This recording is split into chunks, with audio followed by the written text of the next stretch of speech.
Okay, made it to Newfoundland. Just been in Toronto for a short while, as in like a day less. Now in Newfoundland, it's currently raining. Not too bad. This is the first time I've rented from Avis, and I've got a big kind of Ford Bronco. I've driven ridden one of these before, so we don't have these in England, as I don't think we do. Saw an iceberg from the window of the plane, which was interesting. I'm hoping to see some icebergs tomorrow, but I've got a 3-hour drive to Gander now.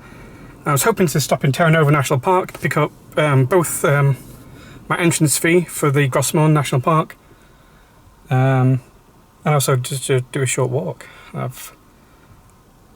Did a lot of driving yesterday down to Long Point, Ontario, but let's see what the Newfoundland roads are like.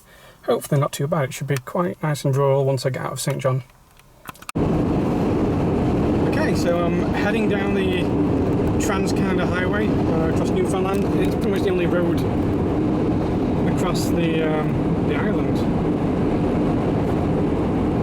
I'm heading to Gander tonight, which when I told people I was going to Newfoundland, everyone was like, "Oh, are you going to Gander?" I was like, "Well, yeah, I am going to Gander." It's like, "Oh, so you've seen the musical?" I was like, "No, I've never seen the musical." But apparently there's a musical made about Gander from after 9/11. All the planes all the airspace was shut down over America, and all the passenger planes had to land on Newfoundland. And the town and community of Gander lets people everyone just opened up their houses and let people stay in their house until air traffic was allowed back into America again. I'm just going to pass through, though there is apparently quite a few displays and things. I might come and check it out on the way back. I was just going to spend the night there because I had heard about the thing in Newfoundland after 9/11, but I never realised someone had made a kind of fictionalised musical about it. I wonder if they ever moved that, or he's just stuck there. So this is Conception Bay, I think. This is the middle of the water. I think Harbour's great. I'm not entirely sure. Stopped at the gas station in Irving.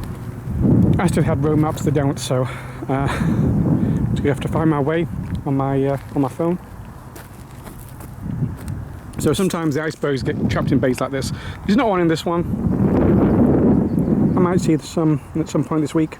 Hopefully I do. The drive over was incredible.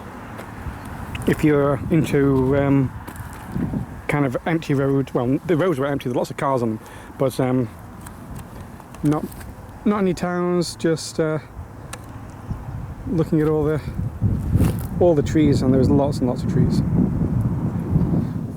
Some nice views from some of these little towns. There's just not a lot in them for me to find. So like, I'm just trying to find somewhere for snacks really right now. But really kind of hilly, very rocky. I understand why they call Newfoundland the Rock, but it is beautiful.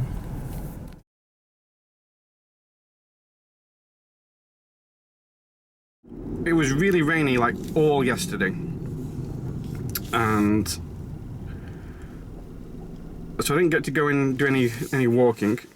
I actually only got into Gander at like 7 PM. And the restaurant was shutting at 8, so I managed to get something to eat. Not had any breakfast. I don't think I'm going to have time to get any because I need to get to either Twillingate or Twillingate, because today I'm hopefully seeing the icebergs. Gander Bay South.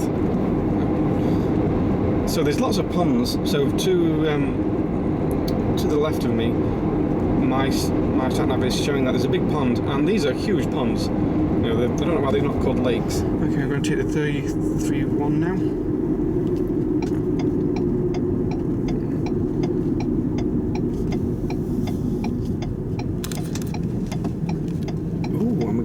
bridge.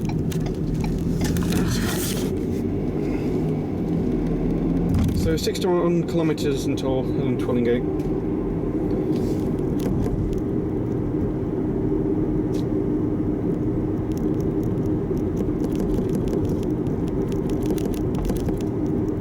So we're going to the Isles, which is what Twillingate counters.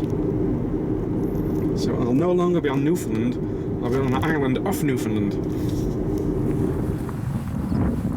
Well, made it to Twillingate. Oh, everyone's leaving the cafe. I guess we're getting ready to go on the boat. I think we have to be there for like 10 past 9, it's maybe 5 past now. A bit windy. I've got my windproof on.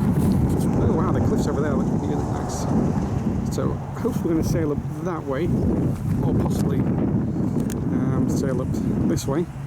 I saw an iceberg from the car, so maybe that means that we'll get to see some up close. If there's no icebergs visible from the boat, we'll at least get a nice journey on the water. Right, yeah, everyone's heading out there now, so I'm going to head out there. I managed to get a grilled cheese sandwich from the tour operator. They got a little cafe. Also got a coffee. Right, yep, everyone's heading up. So it's going to be about a 3-hour journey. Hang on, it said 2 hours when I booked the ticket, but it is actually a 3-hour journey. So hopefully we'll see some icebergs. Sounds pretty good conditions for icebergs seen today.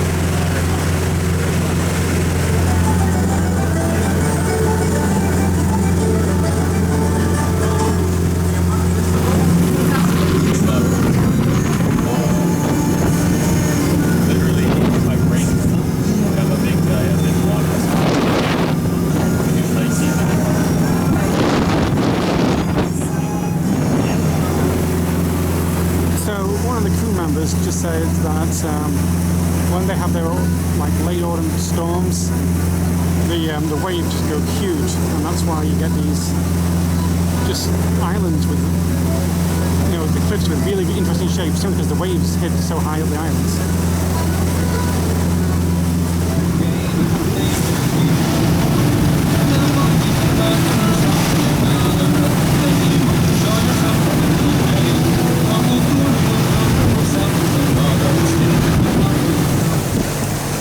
And that's how they eat their food.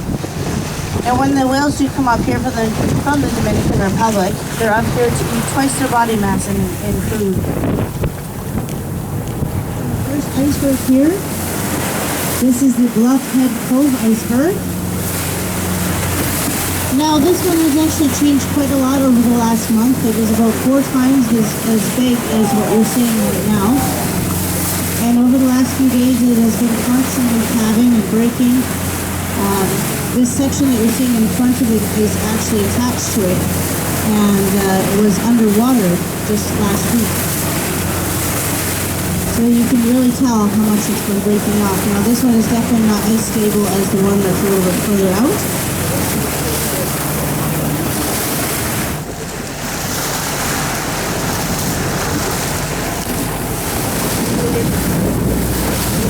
There's another iceberg thing.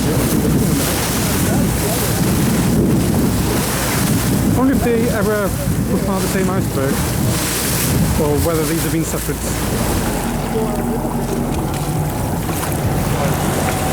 So I assume this came from the iceberg, and this isn't just leftover sea ice.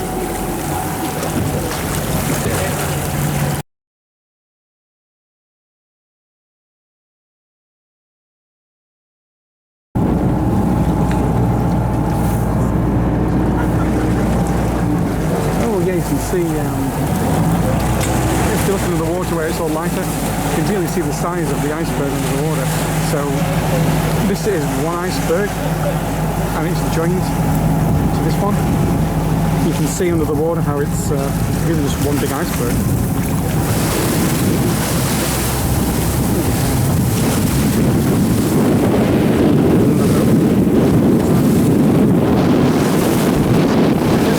Fishermen because they're getting swarmed by the seagulls. They've left them alone. I saw about earlier that was going quite fast. It was like a motor-powered boat, and there was so many seagulls following that thing. That was funny. Just imagine having a nice little fishing trip next to a little iceberg off Newfoundland. Spray of water coming out the top of it, almost like a water fountain effect.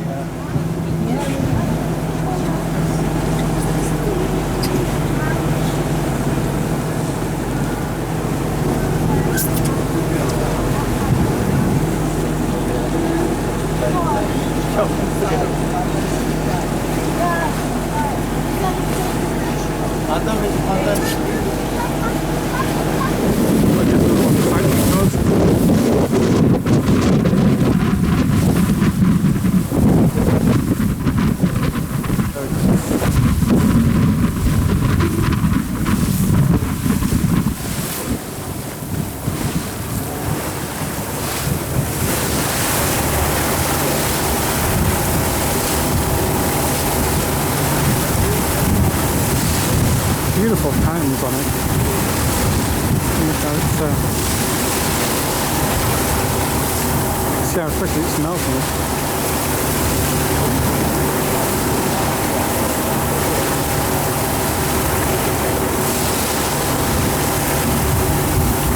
Years and there it goes. I just wanted to point out there, folks, that this one seems to have an internal waterfall. If you look at those little round spots on it, there's a lot of water flowing through the inside of this iceberg.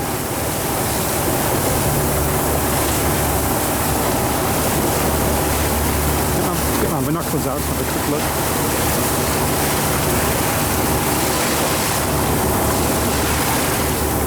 So this is the one that's changing most rapidly.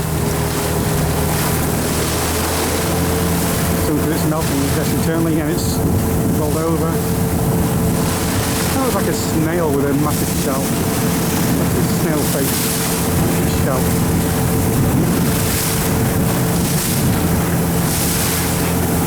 Okay, leaving the iceberg behind now. We're heading on out.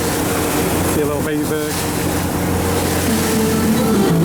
Oh, and here comes the music. I finally got the front of the boat to myself. Everyone else has kind of come in. So I've been waiting a long time to get up to front. So this is the iceberg we visited earlier. That was the first one we visited. And then we saw this small one. This is where I was holding some ice. So we've got to head back through. Go around the island.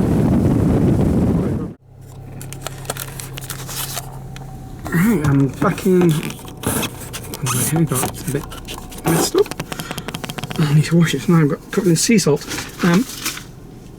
Yeah, that was fantastic. I enjoyed seeing those icebergs up close. That was with Iceberg Crest from Twillingate. I've now got a 4-hour drive to Deer Lake. So what time is it? 1 in the afternoon, so I'm going to get there for 5. It's not too bad at all. I've already got a full tank of petrol. So let's see what I can do for lunch here in Twillingate. Or maybe head on and see if I can stop in one of the smaller little villages. Because I've eaten at my hotel for like the last 2 nights. So it'd be nice to actually get into a little restaurant or something. Even if I can just find a food stall, that'd be nice. A little food stand. But I had a really nice day today, so far. Really cold on my hands just the last little bit. Didn't realise that my hands were getting cold. Yeah, let's drive for 4 hours. see what I can see along the way. So this is Boyd's Cove, and we're in the Beothuk Interpretation Centre. And the Beothuk were indigenous people in Newfoundland.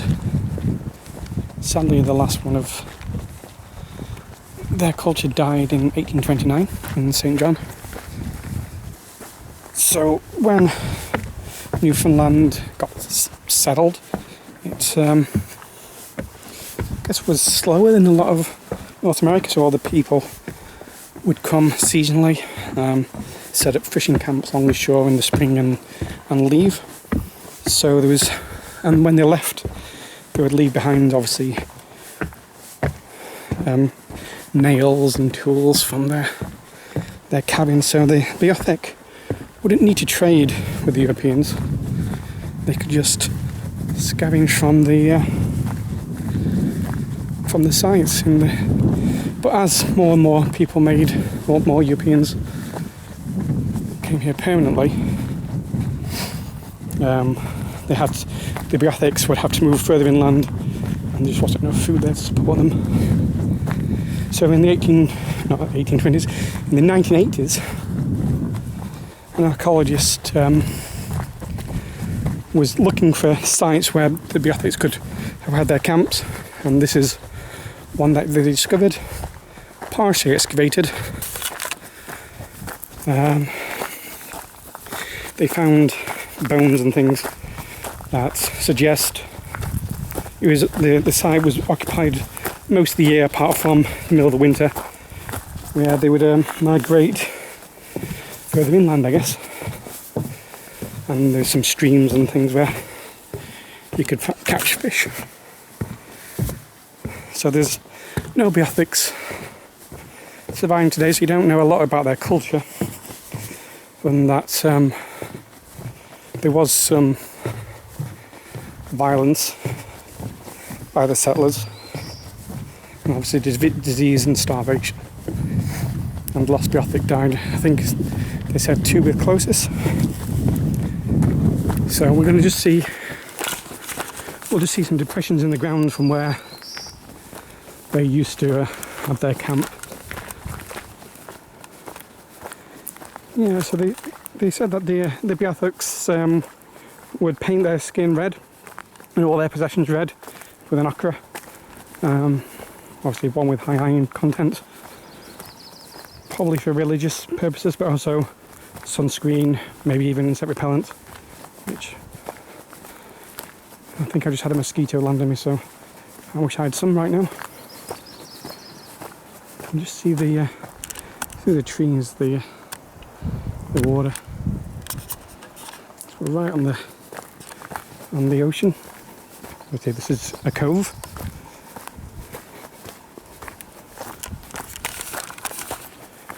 And I've just been on the Iceberg Watching tour, so I'm actually wearing thermals and things under this, so it's quite warm walking. Beautiful smell of pine.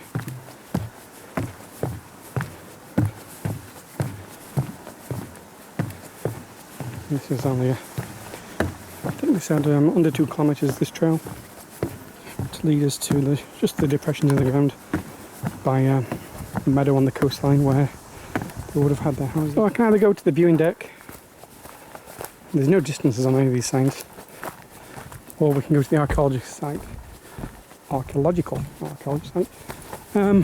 Let's have a... They say once you've got to this point you're almost there. People do like to leave offerings at one of the other sites. And they give you, if you ask them to visit a centre, they can give you something to burn. I'm guessing maybe birch, something that's native to the area. Birch bark would be nice to burn. And you can just think about a loved one, or think about the Beothuk people, and contemplate that their culture no longer exists in this world, and we don't know a lot about them. What is that? I don't know noise.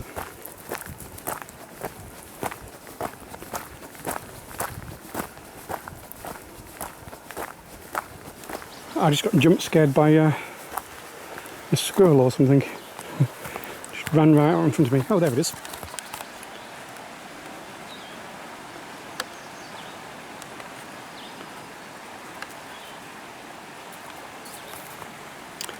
Yeah, that's jumped out of a bush right in front of me. So, listen to the signs and the interpretive things. It sounds like it could only support a few families to live in quite a large area, to be honest. That have had to, hunt different things in the different seasons and possibly move around. Yeah, so it might have just been a handful of families in a few 100 square miles or more. Just to be able to sustain that. And then as soon as, obviously, the Europeans started routing more permanently all along the coast, that took away the coastal fishing, which an important part of their way of getting food. So I guess ultimately there was conflict, but ultimately starvation and loss of your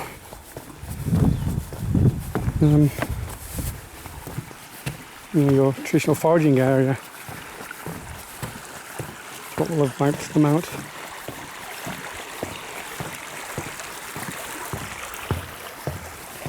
It's a nice trail, this. It's quite easy. The boardwalk. I've seen a few of these things hanging from the trees. Are they just feeders for birds, like hummingbirds or something? Do you get hummingbirds up here? Ooh, I've just seen a statue. They say the statue, once you've got to the statue, you're there. Ooh. Hello, squirrel. It's hiding behind the tree from me. Playing peekaboo. There you go. So, this is a statue of a Beothuk woman. She's tall.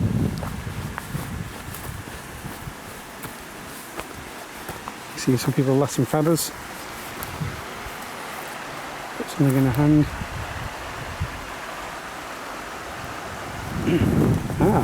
So here it is, the meadow, which is on top of the hill by the coastline. So we'll just be able to see some indentations for where the houses used to be. What are these things hanging from trees? Oh, it's insect traps. Okay. Not for hummingbirds, I was completely wrong. So you can see like number 11, 1. I guess this in order. So which one's got excavated?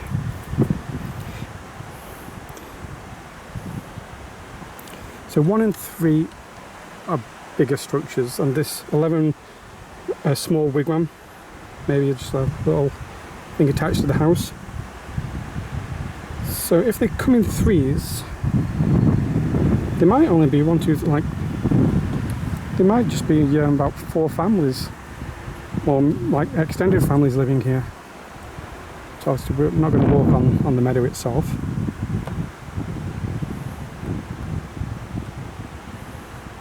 Okay, so it's very similar construction methods, and these would be called a wigwam, they're saying it. They're calling it.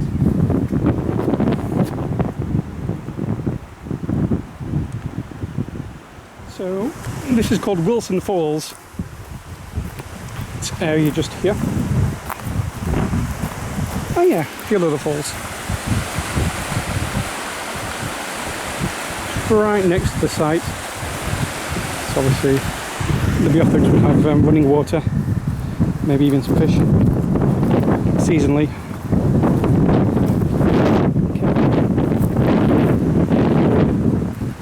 What a beautiful place to live. Yeah, so it's just time to think about people who came before us, and obviously last Beothuk died in 1829. Here we are in the year 2025. What is that noise? Did it annoy the Beothuks? Did they hear that noise and go, oh, will that thing shut up? I'm trying to sleep.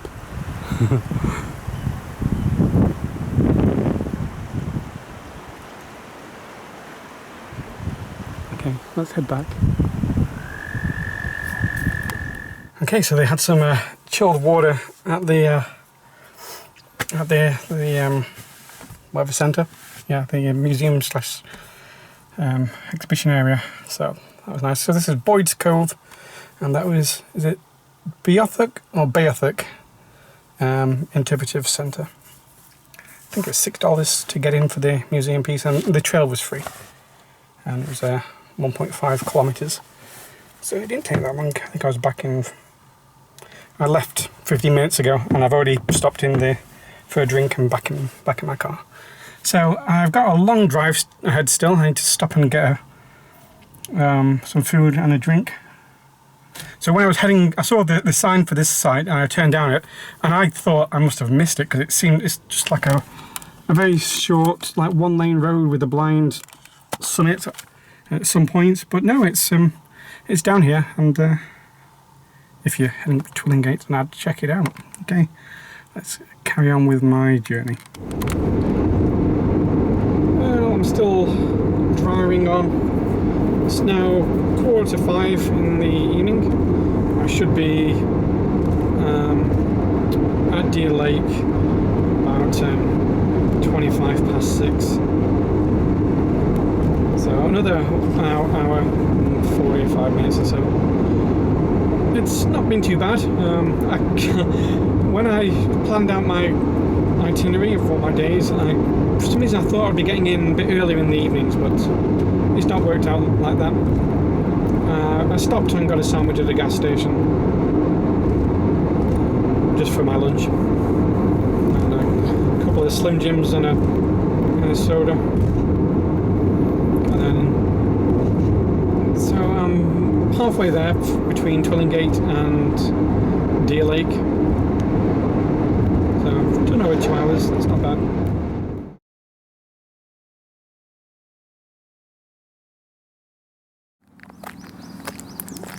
Okay, now I'm in Deer Lake, Newfoundland. So this is kind of like a small little crossroads. Head south from here, you go to Port Basque, which is where you get one of the ferries to Nova Scotia. Stayed at the Holiday Inn Express last night, so it's about 6 AM now. No, it's probably later than that. 7:15. Yeah, so I woke up about 5:30, had breakfast at 6. Don't need to leave here until 9, so there wasn't any need to get up that early. But I'm actually going to walk to the lake itself. Apparently you can cut through the woods here. So I just go up this little road and... So, Joe Butt's Lookout. That's where we are. I don't know if they're getting on the camera, but I'm getting swarmed by lots of flies right now. Going in my face. So I followed the, oh, that's a nice little bird. I followed the trail down. Now that sand road, quite difficult to walk on. The sand, it was not solid for feet. So that's the hydroelectric. Going to be turning some turbines, I guess. And that'll be the road down to Corner Brook, maybe? Port Basque. Yeah, here's a big swarm of flies. I don't know if the camera's picking all these up. Yeah, there they are on the camera.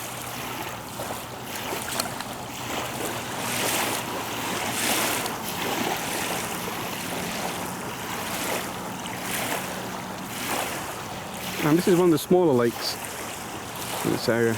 Oh, look at those. That must be the caravan park, and they're some domes you can stay in. Are they camping domes? Here's a flag game. Do I know any of these flags? Okay. I can't actually see in the viewfinder. Clearly that's Newfoundland and Labrador. Once I'm in. Got me Nova Scotia. Pass, but it could be Prince Edward Island. New Brunswick, Quebec. Okay, this is where it's going to get difficult. Ah, could that be Ontario? And could that be Manitoba? Saskatchewan, possibly? Alberta, British Columbia. Oh, and then these are going to be difficult. So obviously the one on the end is Nunavut. That's one of the territories. And the other two territories, which one is Yukon and which one's the Northwest? Is that going to be Yukon? And that's Northwest? Ah, these are difficult. These are difficult.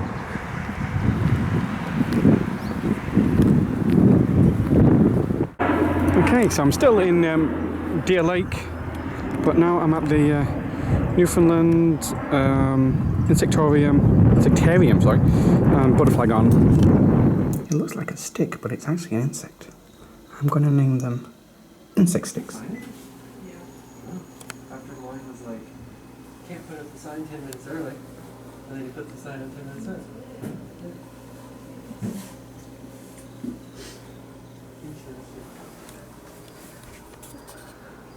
Lots of beetles and butterflies. Ooh, I don't like scorpions. They're the only thing that really bother me. I don't mind tarantulas and things, but scorpions is...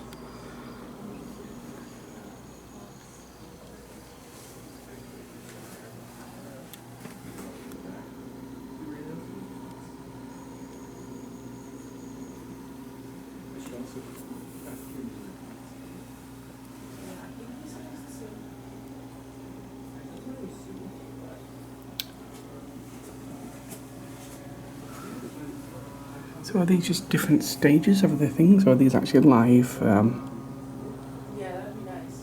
pupa, or whatever these are called?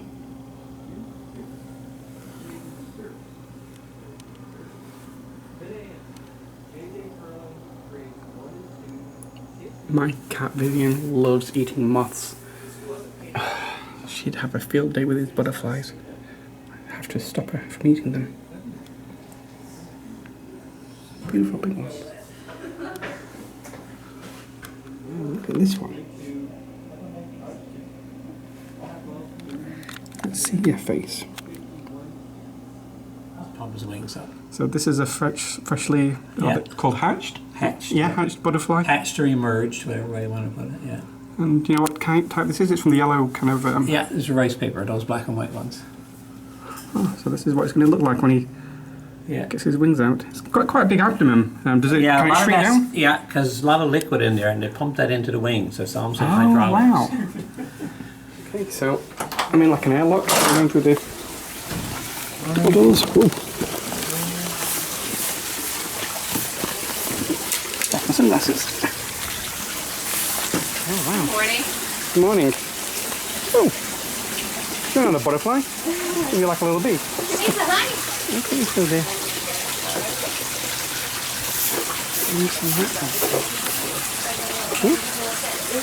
Just be careful not to stand on any butterflies. So, the ones we just saw hatched, they get moved out here. I asked them how they do it, and they put them in little jars. Okay. And And he said it's fine. once they've successfully hatched, they bring them out here into the garden, which is really warm. All different types.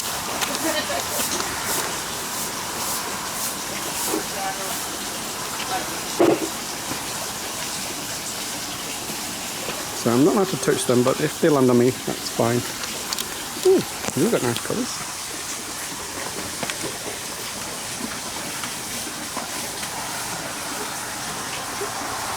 Oh, upside down.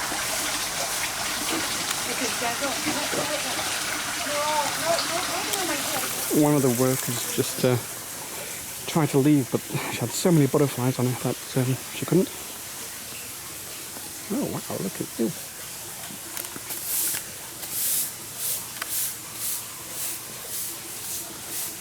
They look like the Costa Rican one we saw. Oh wow, these blue ones all flopping together.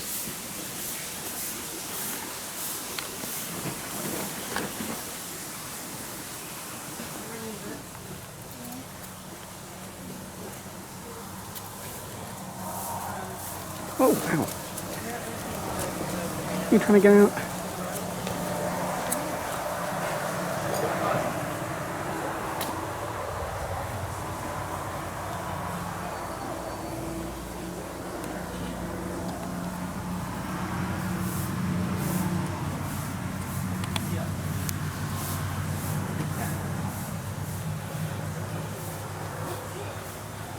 I'm going to sit on this.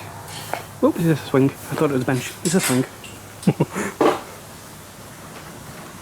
have to be careful diving my head, just in case I've been butterflied. I don't think I have.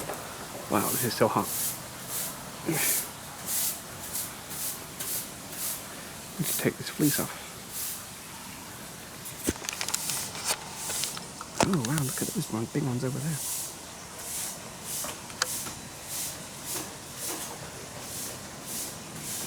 Let's see its antenna. Very nice.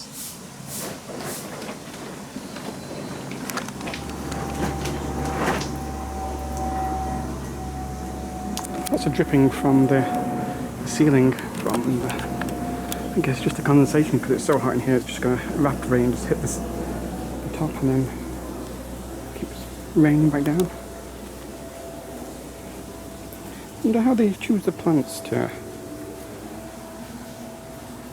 be here. Because if there's butterflies from all over, I guess they want plants that are native to their region. So maybe they have a selection. It's strange how they also tend to find each other. It's the same species tend to be near each other.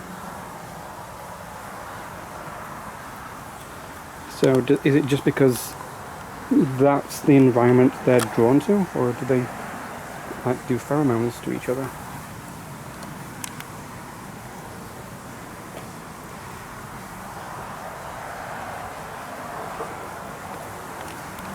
This one's a nice kind of green colour. So that's another one. It's that's the same type, but this one was spreading its wings.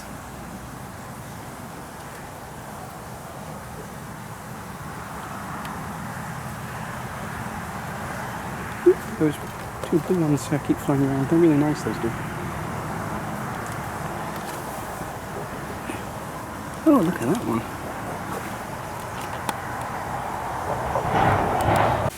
So you have to be careful of sitting down on this bench here, because you just squished 3 butterflies. Insane. Hey little fellow, you're gonna get sat on. Some big butt's going to come and sit on you.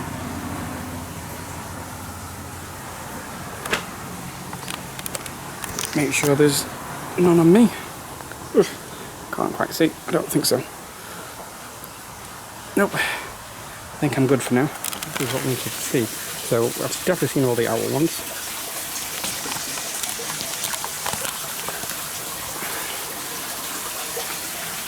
And I guess this was the green one, the malachite. Oh, I didn't see you just there. Let's try and identify you. You're black with a bit of yellow, and possibly some orange on you. I can't see you.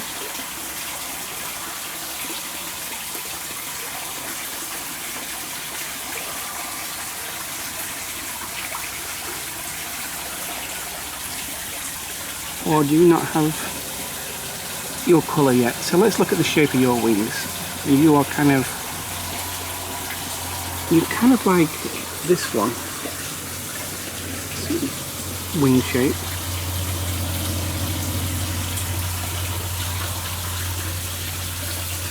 It's kind of like that one's wing shape, but it's different colouring. Oh, I'm dripping sweat. I'm dripping sweat. So I guess it could be one of these. Oh, I am chicken scrap like crazy.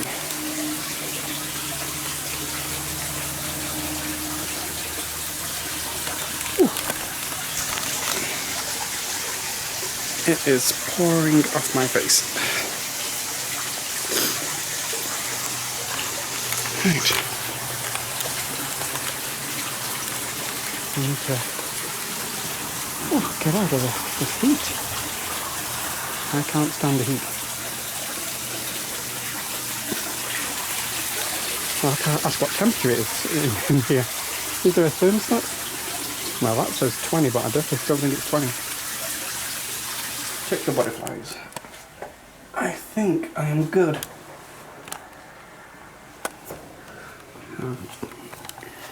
There's a mirror here, but yeah, I think I can't see any. Good. I'll tell you why I've got an owl butterfly on my leg.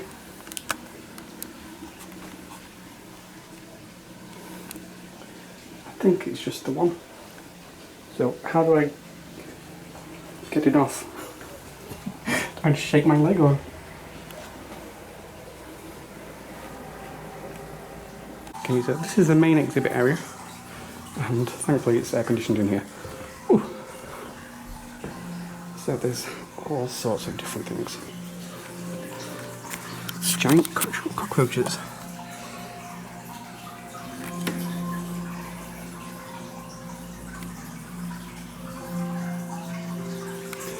And some wood lice.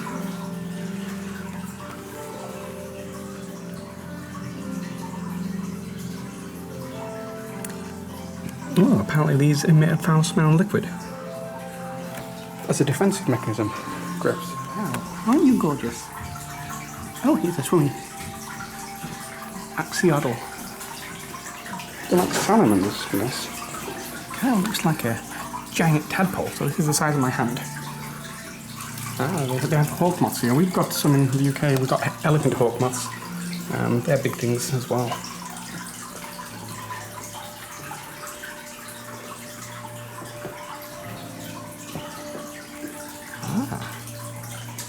Wow, these are beautiful antennas. Look at those. So, wasp nests, which they make by chewing wood. It's kind of like paper mache. Yeah, some walking sticks. Hey, look at that one. Trionus californicus. Oh, water bug.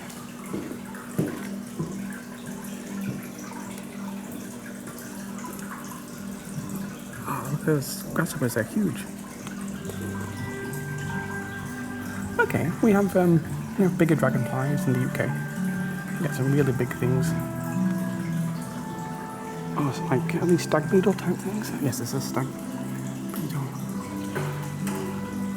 Look at those antenna that go all the way back down on this one. So this one's got a painful bite as a defensive mechanism. And it's spiky as well. It's got orange, it's like warning you, like, hey, I will bite you and it will be very painful. West African, the carnivorous, is a horrid king assassin bug. See if we can find any more in here. There's one near the front. Where is it? I'm going to have to zoom out. There you are. It's a smaller one.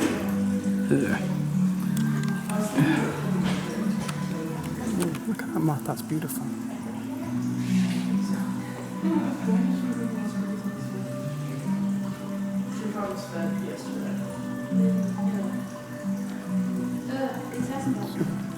Incredible collection here. In just a tiny town in Newfoundland. Wow, look at that.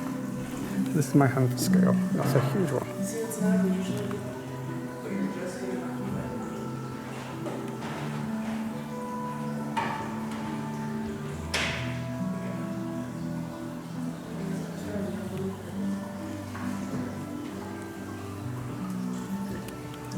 A little hive, a honeybee hive. I wonder if they sell the honey from here.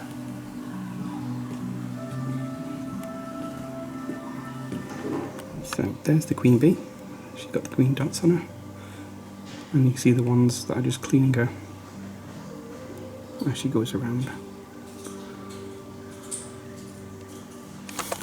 It's incredibly warm if you put your hand up to it. You can feel the heat from the bees. They're making honey, you can see some of the honey just here. There's bee butts sticking out. Where's the queen gun? There you are. You can see the circle around her. Continuously pestering her. Making sure she's clean and happy, I guess. Now, there's meant to be some larvae around here, but I'm struggling to see them because there's so many bees in the way. But this is the exit, and it leads directly outside. You returning home? You just follow the trail to get back in the hive. They have guard ants. Pod bees. Maybe there's another one. Some dead ones. So all these cones are man-made, but they've left this one clear to see if the bees will build in it. So far they haven't.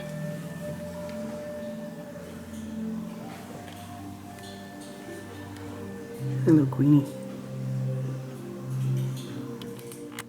Well, at first I didn't see this guy. I saw this one and went, oh look, there's like a camouflaged insect. And then I saw, oh, there's a big green one in front of it. Yeah, I didn't even see that at first. That's funny. I saw the brown one because its silhouette was easier to see on the branch. Wow, we got a big one. Is it McLean's? Yes, Spectre? McLean's Spectre. McLean's Spectre from Australia. From Australia. Ah, they're harmless. Oh yeah. They just rely on camouflage, apparently. Now, just try to find.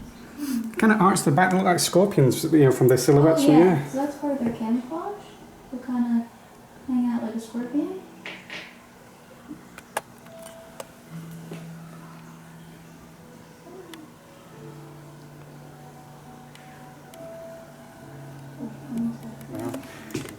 Put your hand out. So he might move a little faster because we're so little. Yeah, really. I just feel its feet really Yeah. thick. So I think this one's a little boy. He's more narrow.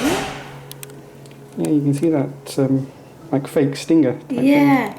So like you see it like better with the big ones. They'll like put her tail up like that. thing. Oh yeah. Just pretend to be a scorpion.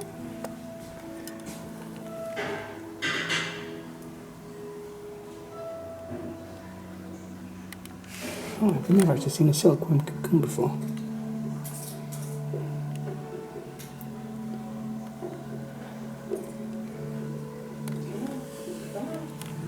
I don't care much for beetles, but some of these are beautiful colours. Shiny, metallic kind of greens. And those kind of red mixed in, kind of bronzy. The building itself's really beautiful as well. As well as the displays.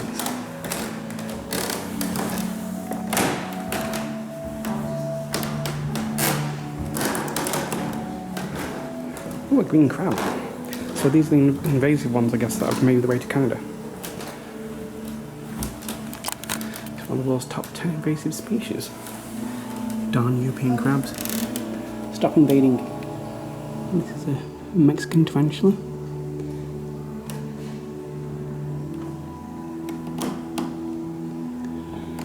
Can't see any food in here.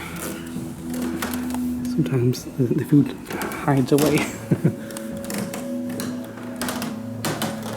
A Trinidad chevron tarantula. Where are you? Well, there's a cricket. A dead one. Where is that his little nest area? I've not spotted you. Again. Oh, there you are. Is that your favourite place to hide? So this is its front down here. Beautiful hairs on it.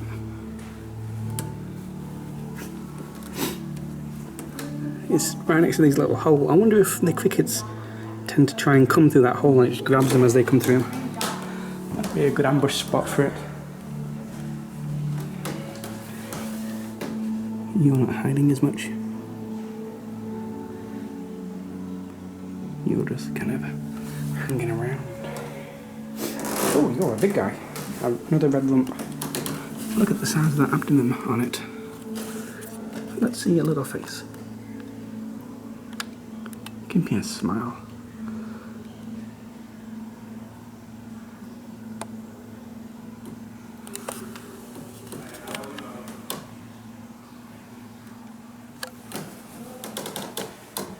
Oh, a chili rose tarantula. I had one of these as a pet. It's got a non-venomous bite, and it's... The last stop is the viewing deck. Some fresh air. Cool down from these dandelions. The bees will be having a nice time. So this here's the butterfly garden. One's out there.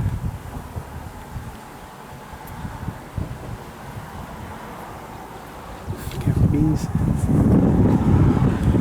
There's a bee. Go away. This isn't the exit.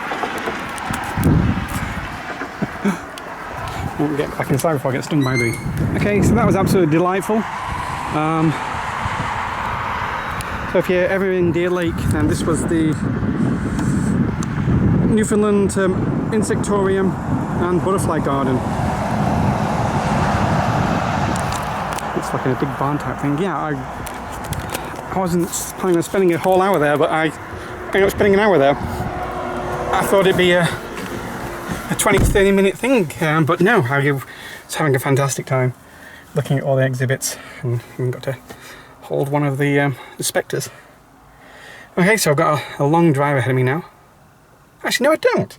I have a short drive ahead of me, like an hour, but I do need to leave Red Deer by 10, which is in 8 minutes. So I need to start heading on out.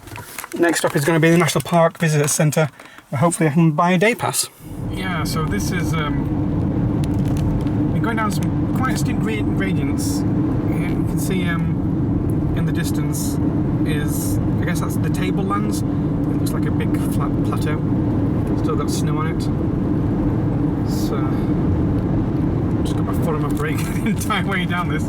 It's going to be fun coming back the other way. Gosh, yeah, you need to have your foot on the brakes. Oh, I wish the telegraph to lookouts a bit better, because that was a little turning circle. I didn't see it until I was gone past it. The entire drive across Newfoundland, I've been scanning, you know, for moose the entire way. I've not seen one yet. Other people are like, yeah, we saw a moose, blah blah blah, but I've not seen one. I've seen some before, but not on this trip. Okay, 18 minutes to go.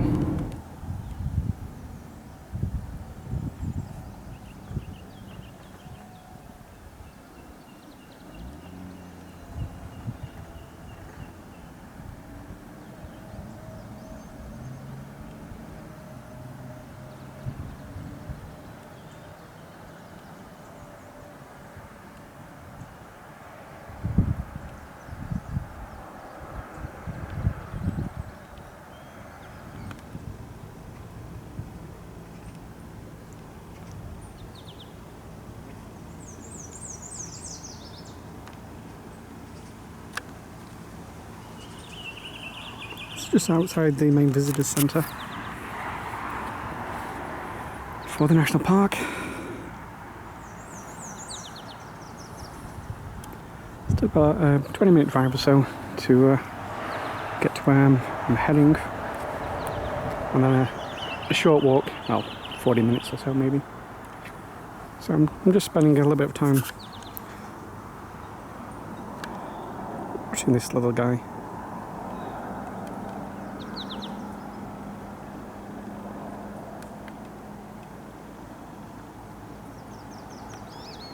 Well, I'm locked out. It says push to open, but it's not working, so how do I get back to the car park? I've locked myself out of the building.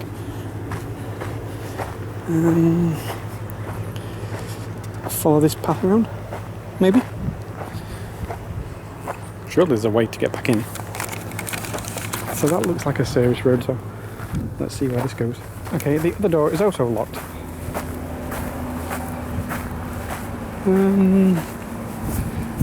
Let's see if I can get around this way. Ah, there's the parking lot.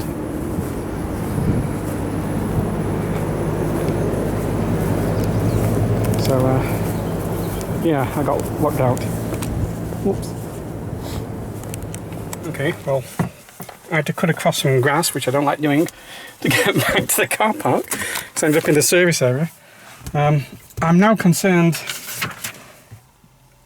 that I'm going to be there on time, but will there be enough parking spaces? That's my only concern. So I'm going to head off now and get there a little bit early. Not for the walk, just so I can make sure I'm parked. It's a beautiful drive this along the ocean. I want to be able to stop and see things, but I need to get to where I'm going to. Well, this is the start of the hike out to that area. Here's going to go on the tour. You can get a ride, but it costs like $10, so let's just walk.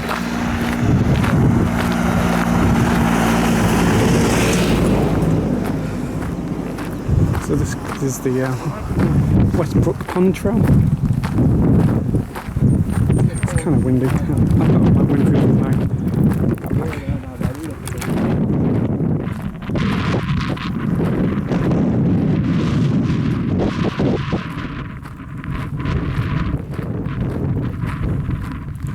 So that's where I've got to get to. What's all the people?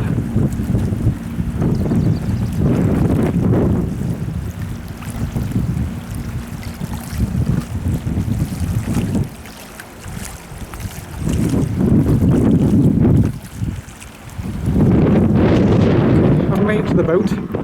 It was a 2.5 kilometre walk. It took about 30 minutes.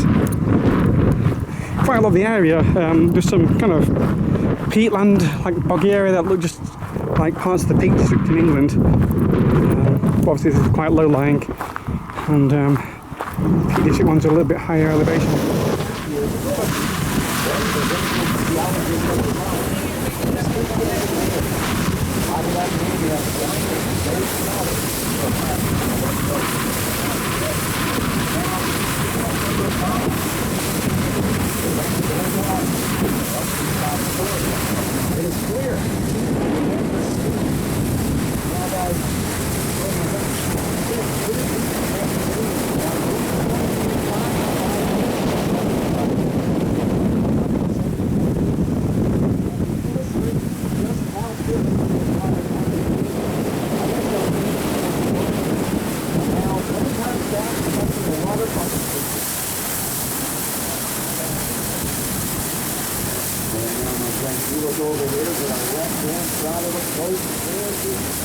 The beautiful western Brook Pond, also known as Morne.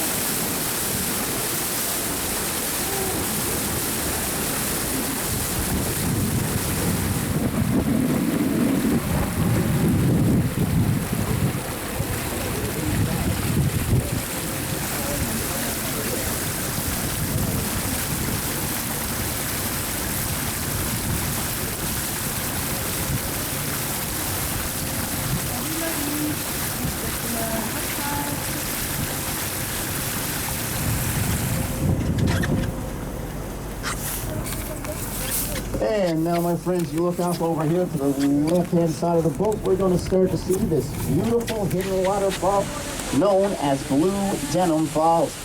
Now, perhaps it gets its name for the blue cat that sometimes stands.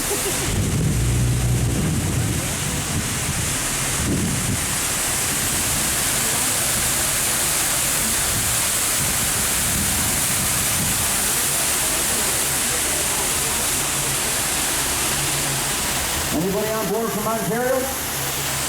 Well, the dear old homesick, this is our version made of the mix, bring it. Yeah. Get off a cold shower, huh?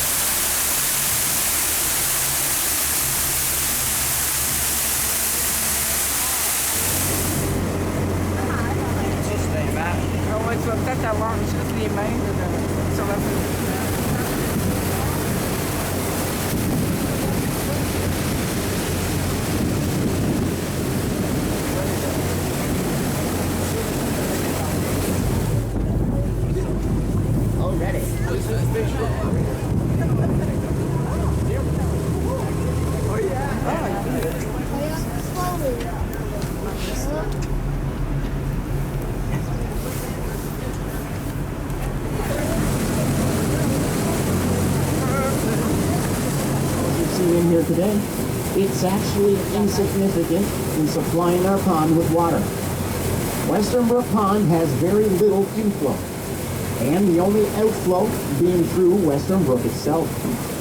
Now, for a comparison, a normal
back in the car. It took about 25-30 minutes to do the 2.5 kilometers back. Now I've got a fairly long drive up the northern peninsula on the Viking trail. I'm going to stay in a small motel, so I don't want to get there too late because it sounds like it's run just by a man and wife. So I don't want to keep them out too late. Hopefully I'll get there around 7. It's 3 PM now. So I don't know what I'm going to do for food along the way. I might just have to grab a snack, which is what I've been doing. I managed to get a scone in the shop where I boarded the boat, so might as well just head off right now and don't waste any more time. Well, I'm about an hour into the drive. It's mostly just been by the sea like this, past just really small little towns. Just a few houses in them. Yes, the trees are a lot smaller here. This is like the northwest part of Newfoundland. I haven't seen any moose still. No, I learned today that the moose are an invasive species to Newfoundland. They were brought here. A breeding couple was brought here in 1860s, I think, and then 4 more moose were brought here in the 1820s or so. And from those 6 moose, they've now got a population of 100,000. So, wow.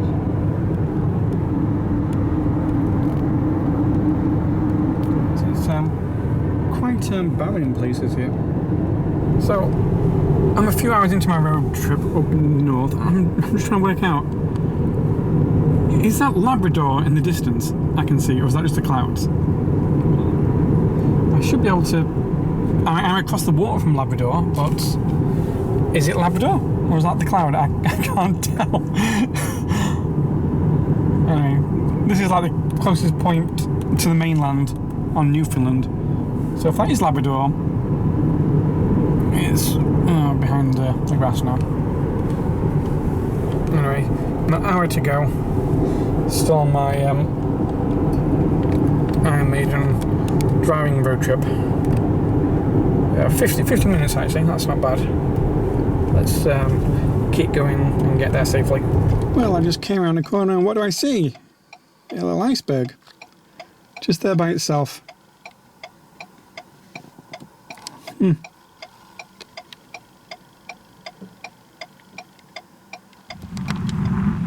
Okay, so there's the iceberg.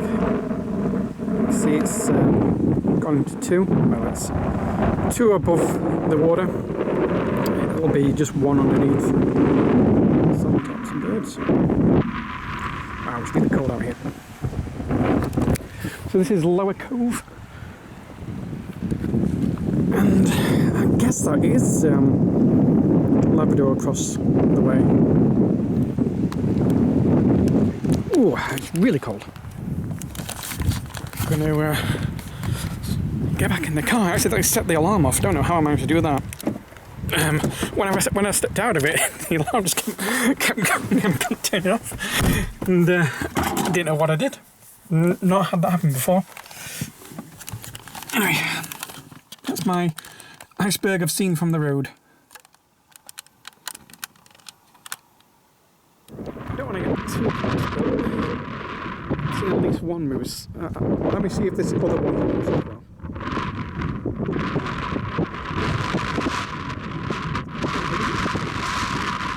There's a baby there, and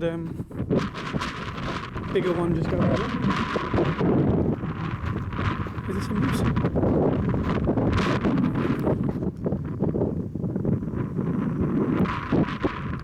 that a caribou?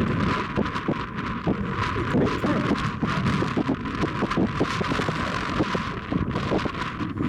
Yeah, I think that was a caribou actually.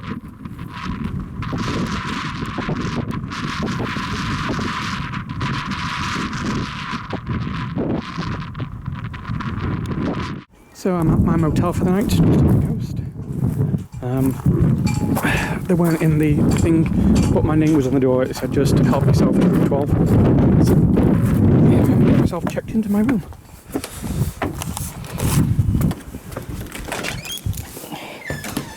Ooh, nice and cozy.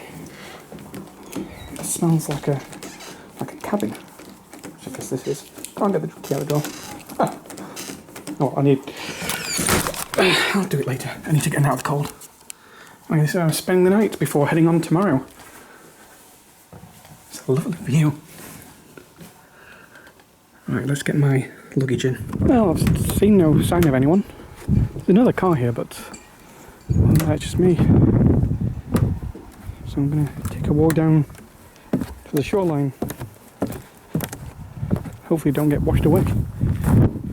So, like today, I'm going to have a nice long sleep. I had a good night's sleep last night, and I get another one tonight. Tomorrow, really long. I can see like either moose droppings or caribou droppings on the grass, so I guess they come.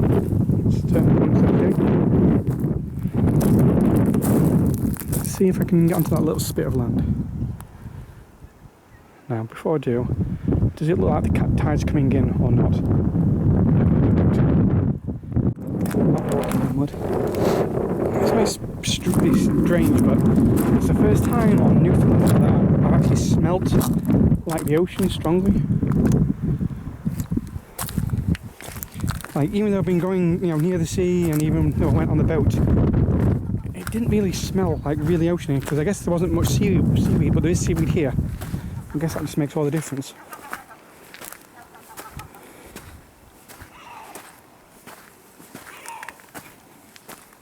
Ooh, left over a bit of a crab. There's lots and lots of shells all over the place.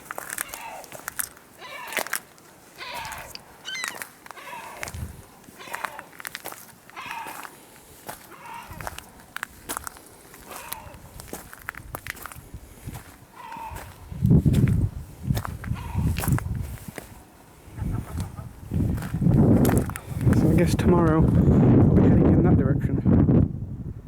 Maybe to that bit of land up there. Do I go all the way up to the top? Or do I go near that radio mast? So it flashed right into somewhere over here instead. There it is. Maybe I head in that direction tomorrow.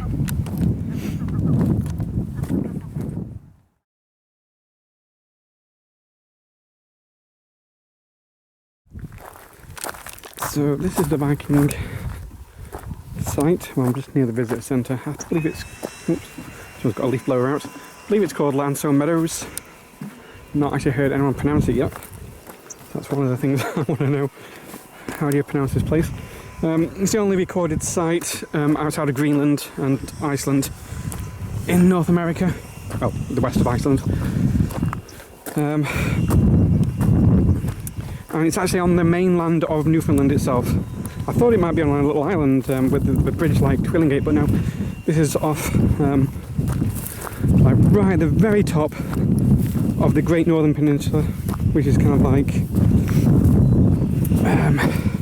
if you look at Newfoundland, it's that all the way to the west. It's got a really long northern peninsula that goes out, and this is at the very top of that.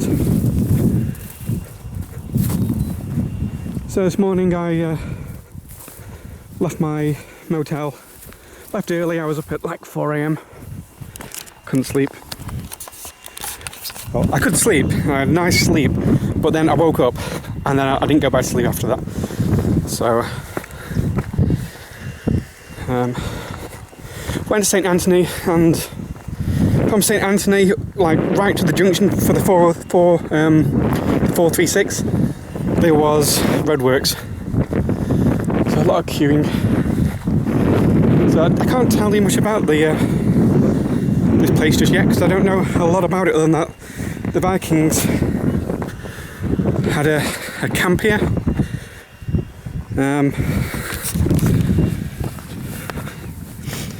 So maybe 700-800s.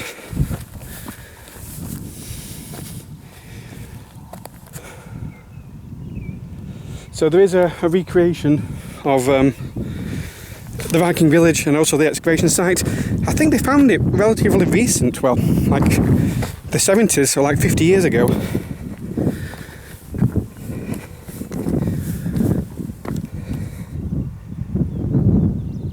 I can imagine, I can see why the Vikings decided not to stay, because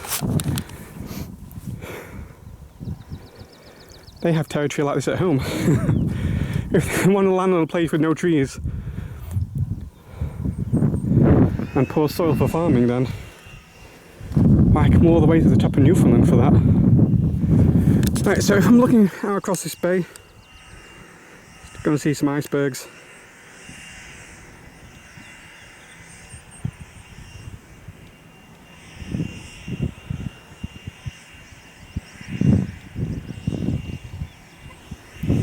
And there's lots of holiday rentals up here, lots of cabins and motels. Well, not lots, but enough. And a lot of them have Viking names. You know, just something with like ruin or some other Scandinavian thing. It's kind of fun how they've taken to it. So I don't know what the islands are across here.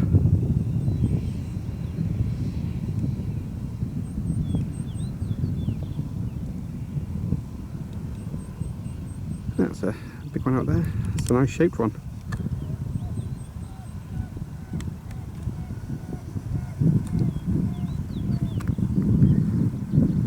So kind of just below is going to be the recreation of the potential little settlement.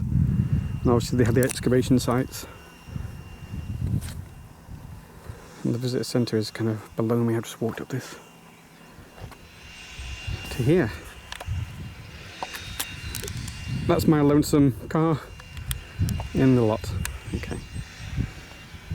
So it opens at 9. What time is it now?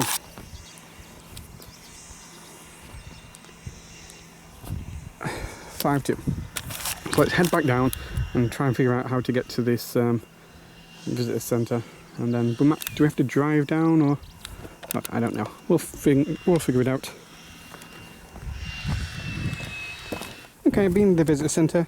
So I was off by a decade from when it was discovered. It was discovered in the 60s by a Norwegian couple, the Ingstads, who were just searching. They were actually searching for, Viking places, and they just like asked locals, "Hey, have you seen any indentations in the ground? Any mounds?" And they said yes, and they started excavating here, and they found the Iron Age, Iron Age, ironwork, tool, things that the local communities won't have created because there wasn't any smelting done in North America at that time. So they're able to quickly say, yeah, this was a Viking thing, and they try and piece it together with the sagas and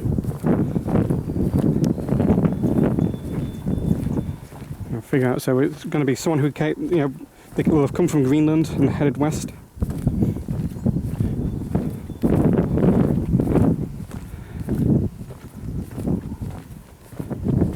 I wonder how many trips they made. Maybe it was just one, or maybe they did it for a few years.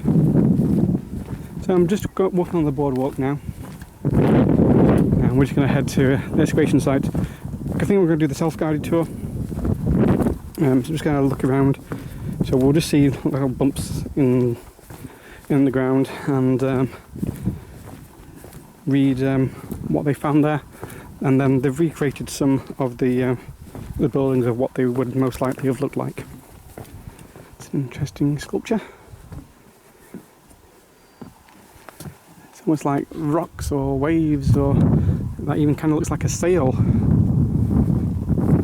like a tempest coming up. Is there a sign on it? No, there's not. Oh, and there you can see the Viking boat. So it's kind of like is it like a Viking boat merged with a storm or land, or yeah, kind of interesting.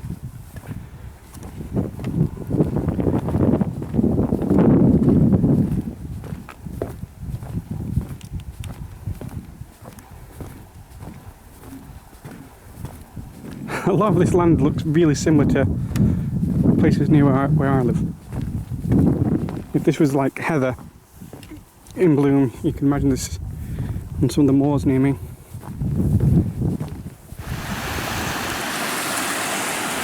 So I'm just following down. There's actually a lovely 2.5 kilometre coastal path, and if I wasn't rushed for time, which I always am, I would like to have walked it. But I've got like a 9-hour drive today after I finish here. So this is a furnace building and forge. So is this indentation it, or is this? So I guess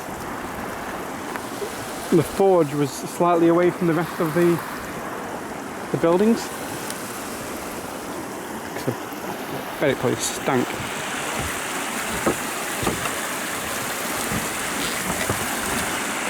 Wow, you can see lots of iron content in this, similar to where I am. From all the peat and all the moorlands, it tends to collect lots of iron, and all the streams end up being kind of orangey brown.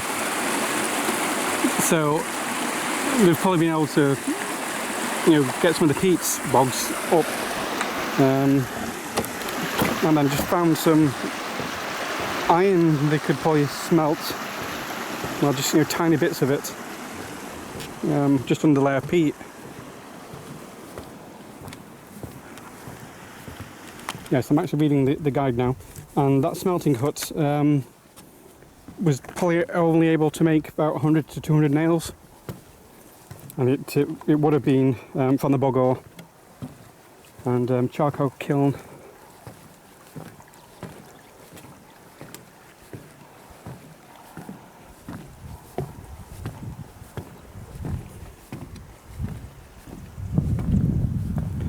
So we're coming up to, yeah. So you can see where they were like, oh yeah, these bumpy things. They've we can point at some bumps in the ground that might have been buildings.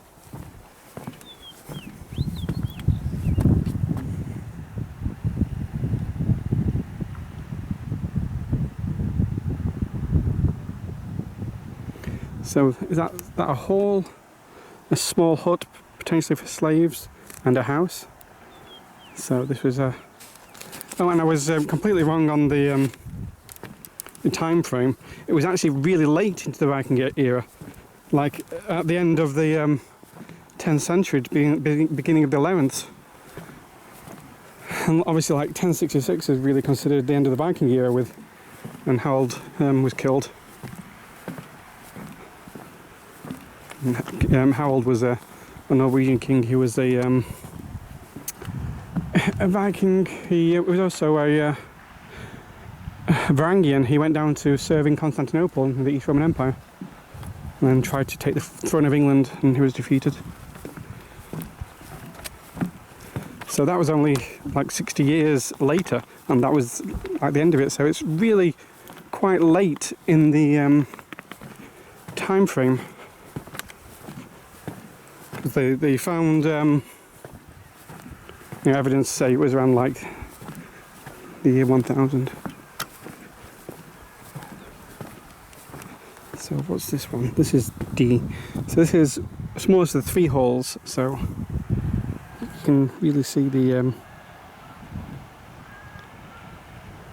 yeah, where that would be.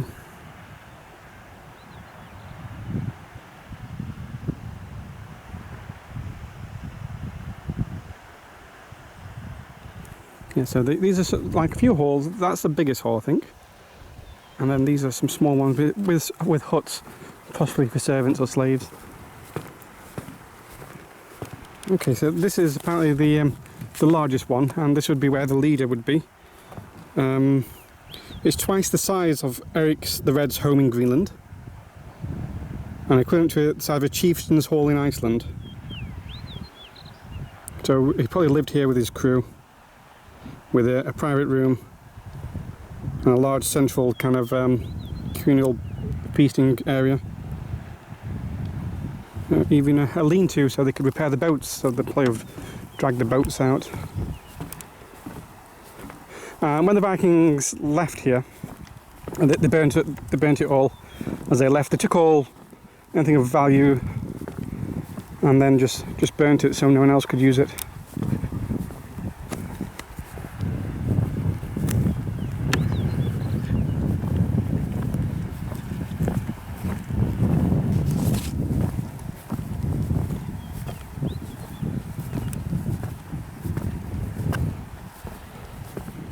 So in the sagas, they mention, what's the name? Is it Scalings,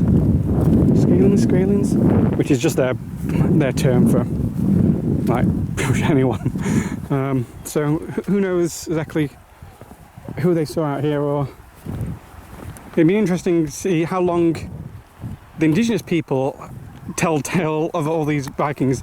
They're like, yeah, like 100 years ago, these blonde people arrived, built some houses and left. Never saw them again.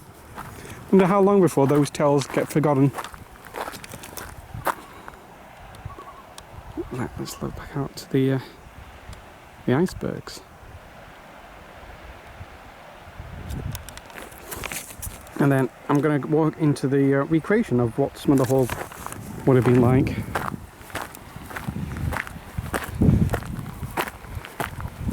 So you can see they've used the peat to build the walls, and then possibly timbers on top.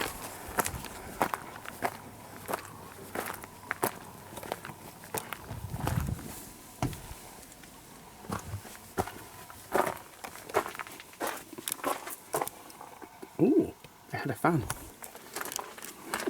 I wonder how good their Wi-Fi was back then. Probably not very good. It's funny because people still cut the peat where I'm from. Obviously it's not anyone's allowed to do it, but it still happens. Some people still do it. Usually for like fuel. So I haven't seen anything built with it. There is a thatched house near where I live. So that looks way different, the roof. This just looks like grass has grown up over the thing rather than an actual patch itself. This is a replica of the furnace hut. For some reason I thought it would have did I expect it to have a big thing. Oh yeah, here you can see all the peat has been cut, made bricks that are dried out and used like that. So they would have had a big charcoal kiln, and then they'd have had something really high, several layers of something with the peat with high ore, iron ore in it, concentrate, and then melted it, and they just get a little bit out of it. Like I was showing the stream, the stream's got lots of iron in it, but also when you're trying to make a nail out of it, it's not that much iron.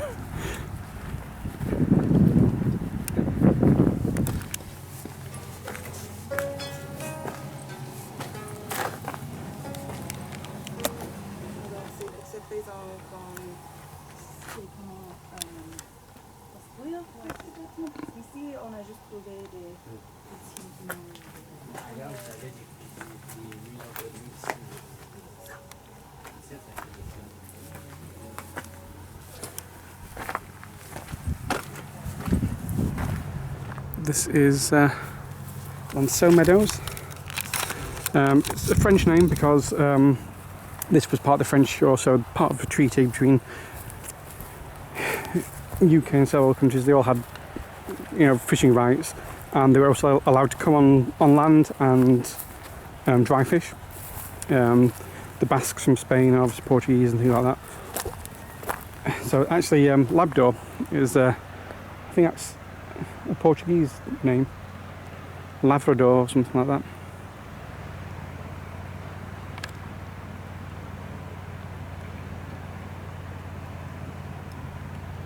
See, it's kind of three icebergs. One, the middle one's in far in the distance, and then way over here I can see another two. I'm actually going on a 2.5 kilometre walking trail now, just around the coast, and then loop back round to the car park. So it's going to take me 30 minutes. Maybe a bit longer because I'm actually walking quite slow right now. So I'm going to enjoy my time in this beautiful area and just think thoughts about what the Vikings would have seen and what the Aboriginal people would have thought about that. And yeah, use my imagination for a little bit while I go for a pleasant walk in the sunshine with this really nice cool breeze coming in and icebergs off the coast. What a beautiful day. Okay, had to climb up a few stairs and read an information sign about the French shore. They said it was part of the Treaty of Utrecht, but you won't believe how little that narrows it down, how many treaties of Utrecht there are. It's like every single treaty in the history of the world has been called the Treaty of Utrecht. Anyway, it was, it said this early 1700s. So what that could have been? Spanish succession or Austrian succession maybe? I'm going to have to try and figure out what Treaty of Utrecht this is actually talking about and why France got fishing rights. Okay, I managed to get cell phone reception. Hey little birdie. Goodbye. And the Treaty of Utrecht 1713 was the War of the Spanish Succession. I mean, I know I listed like every single war around that time frame, but it had to be one of them, and it was the War of Spanish Succession. That's why the French, that's why all the French names in this area than English settlers, and especially because Newfoundland Irish settlers moved in later. Oh, such a beautiful sight, and you won't be able to tell me that this is in England. Somewhere this bit here, sometimes scenery just, like the world just feels so small sometimes when you see something that reminds you of home. Like a rock formation, say, hey, we've got one just like that. You know, same type of rock. Oh, the lichen's going to be different. The heather. This isn't heather, is it? No. It's yeah. What a glorious day. Right, 10 minutes left on my camera.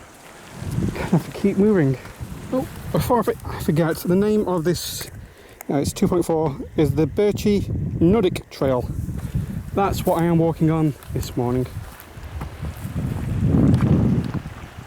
I wish I got my binoculars, 'cause I'm fairly sure. Is that Labrador behind?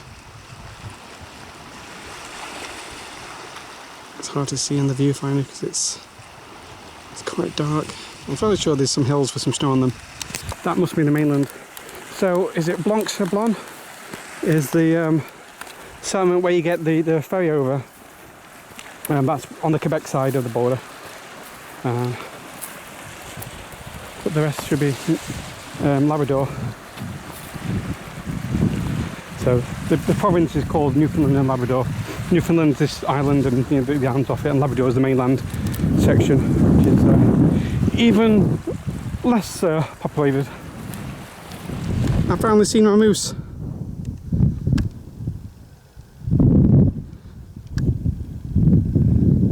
Hello, Mr. Moose.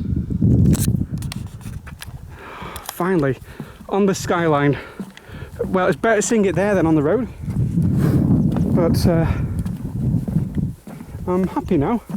I've seen my caribou yesterday, seen my moose today. The only thing I've never seen in Canada is a beaver. Hopefully I get to see a beaver one day. Oh, that reminds me, there was one place, I may pass it today, where I saw a beaver dam. A submerged, so the water line was there and it would just pop, the thing popping out. And obviously the entrance will be underneath it. Anyway, now I've seen a moose, I'm definitely going. I'm happy. I'm having a beautiful day outside. Read about some history, looked at some historical sites, let my imagination wander, got to think about the War of Spanish Succession again, and now I've seen a moose. What a perfect day. Oh, I can still see my moose. Hello, moose. It's skirting ground where the car park will be. In fact, when I walked up where there were statues, right at the very beginning when I left the car park, it's come a little bit down from there. Perfect.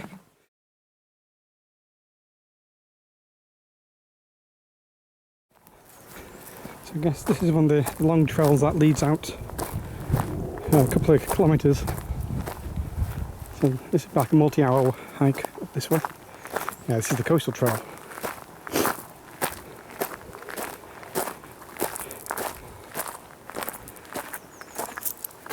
Okay, so visit centre, we could walk a little bit down here and back. Just maybe out to like this bit and spend 10 minutes walking. But we'll walk down here just a little bit along the coastal path. It's actually quite rooty. So here's some views. Oh, beautiful. Oh, and a little path down. This looks slippy.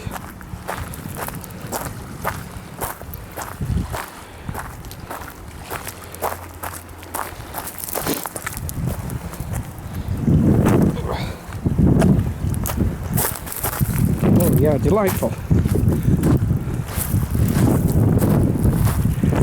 Feel that breeze coming in.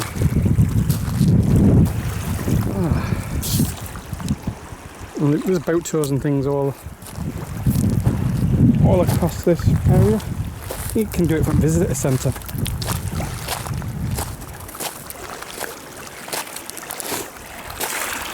Now this is going to be salt water, but it's so clean and pure. I've seen a little bit of trash here and there, even on the trail, but it looks really nice.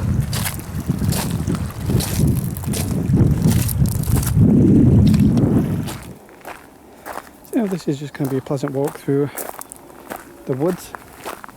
Apparently around here up to the 1950s it was a site of a sawmill. So I wonder how much of this is grown back and how long does that take to process.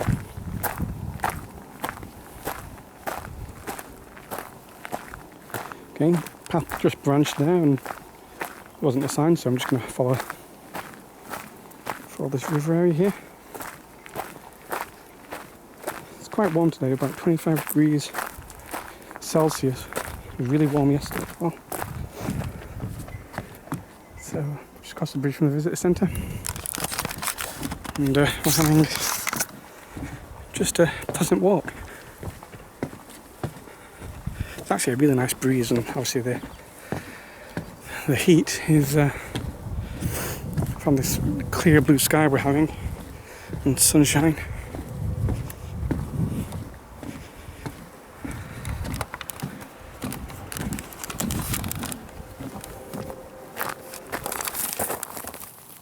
I wasn't looking, what's this going to be like a, oh, it's hard, almost like a coral.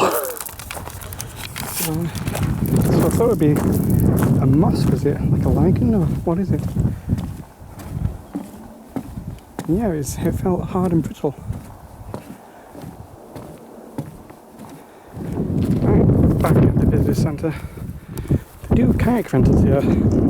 It's tempting, but I did miss my shoulder up about 2 weeks ago. It was really painful for a while, but so I'm going to give the kayaking a pass. Yeah. And we went to the national parks and there's ocean.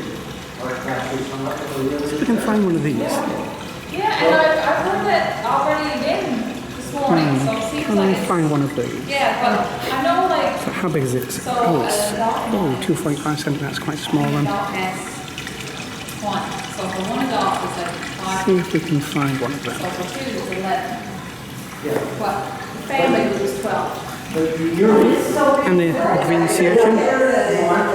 Yeah. Just trying to find some of those. And the spider crabs. Found lots of crabs. Here's one. National things, you go to Victoria, Right. right? So do I need 2 passes for this one? That's sort of my question. Yeah. Give a crab a poke. Oh, and a nice jungle with the starfish just here. Oh, yeah.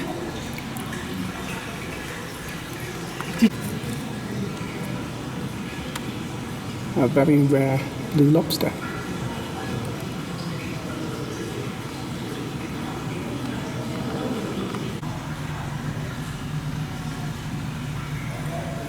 Okay, back to these. Some periwinkles, that'll be easy to find down the sides. Oh yeah, here they are.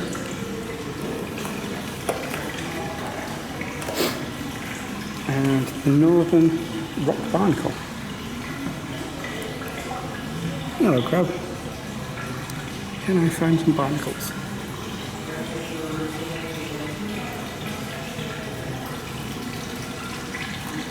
No, but I can find lots of these things.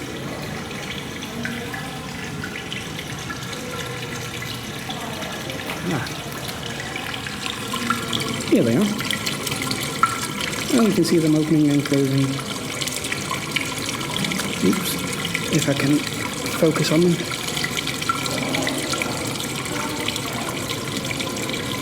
There they go. Doing their thing.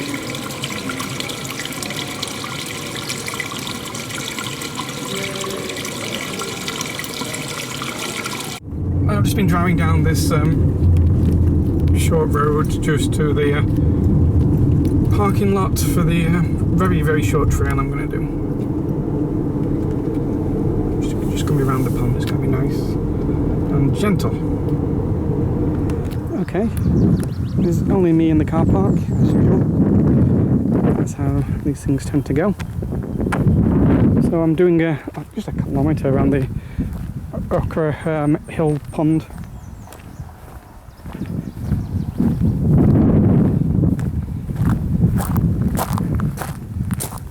Yeah, so I'm just going to go around the pond. I don't have time to go all the way to the lookout.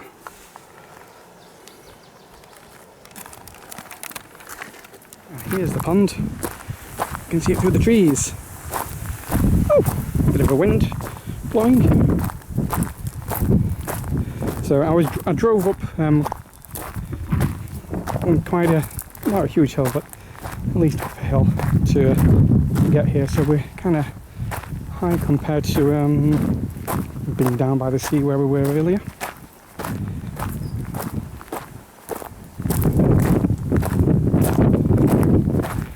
So I might say it's a bit cooler, but I think it's just the breeze that's cooler. When the breeze stops, I feel that sunlight on me. It's a really nice, easy path, like the coastal one we briefly walked on. Just some roots.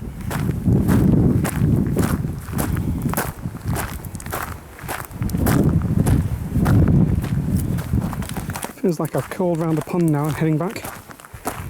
I had one possible mosquito land on me, and that was fine. Just only one or two birds singing, though I saw some, what possibly could have been geese through the trees on the pond itself.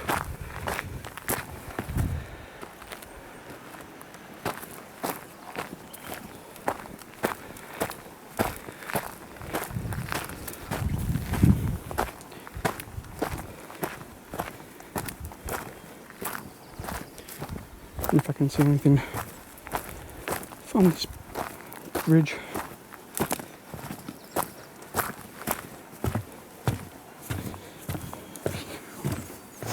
I wish I had like a day connection or something to my phone so I could ask Google Gemini to figure out what these bird songs are, but I don't have that much data.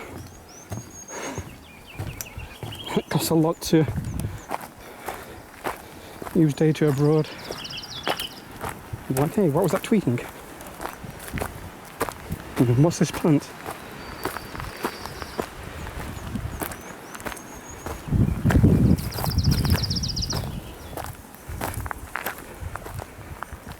Oh, a lookout. Wonder how far away this is. I can look out over a pond. Oh. Wow, what a breeze. Beautiful. Now, one thing you should know about me is I don't like to be warm. I like to be nice and cool. So this sun is not ideal for me. But that breeze was lovely. Don't know how far away this lookout is. It just kind of pointed in this direction, but didn't give a distance. Okay, I'm going to turn around. I don't know how far up this goes. So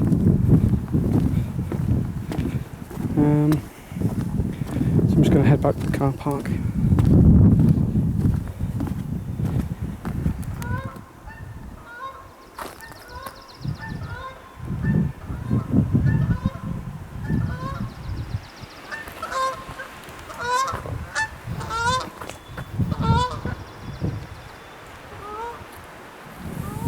These look like pitcher plants.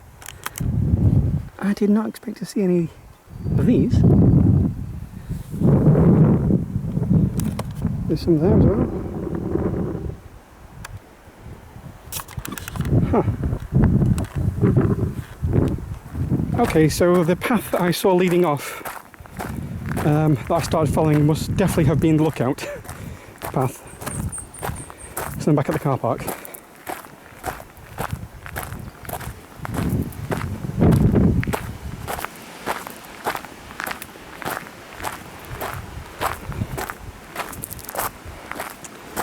Oh, still just me.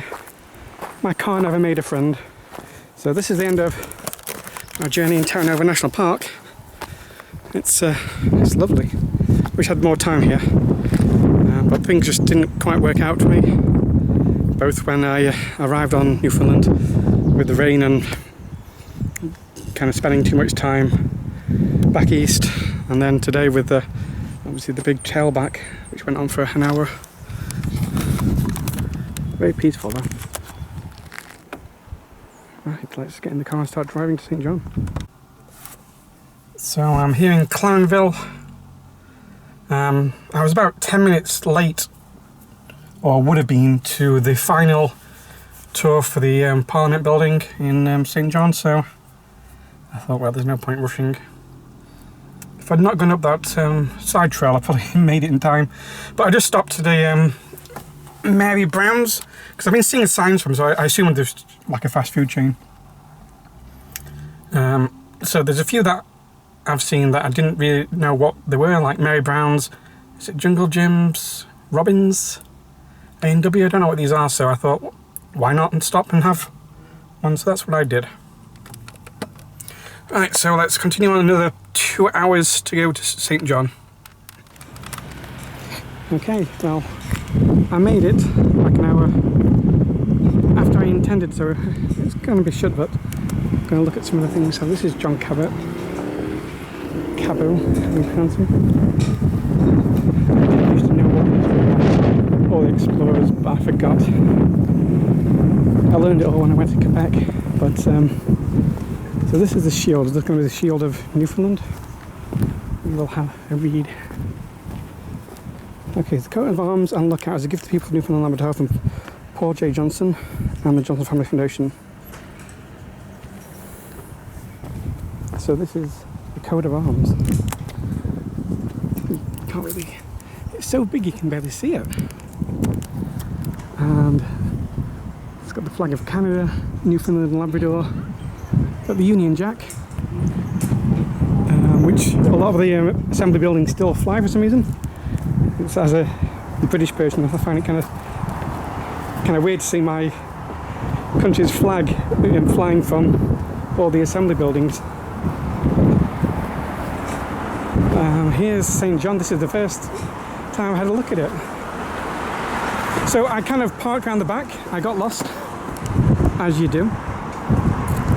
And I spoke to the security guard and he just pointed me through, and I just walked up and I ran. So all the tours will have finished, so I can't go on any tours, but maybe I could just have a look in the lobby while I'm here. So I'm about to go away. But this is the capital of Newfoundland and Labrador.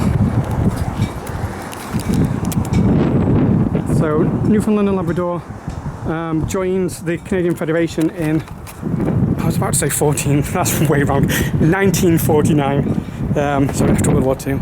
And before that it was an independent dominion, and the British dominions were things like Canada, South Africa, Australia, New Zealand and Newfoundland, which people don't really remember. But it had money issues, so I think it got dissolved and had lost home rule, and then they had a referendum and they were not allowed to join America as one of the options on the referendum, so they joined Canada.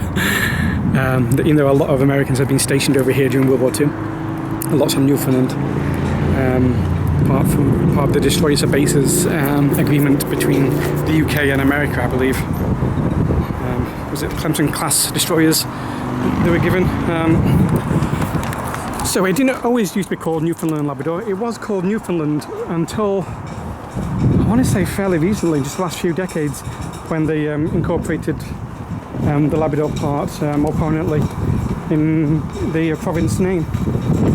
And Labrador, I think, gets it's guaranteed at least one seat in, I don't know what the Canadian parliamentary system's like, but there's the Union Jack flying next to the Canadian. Let's look at this statue. Oh, and there's something else around there. So this one doesn't seem to have a. It doesn't seem to have anything saying what it is.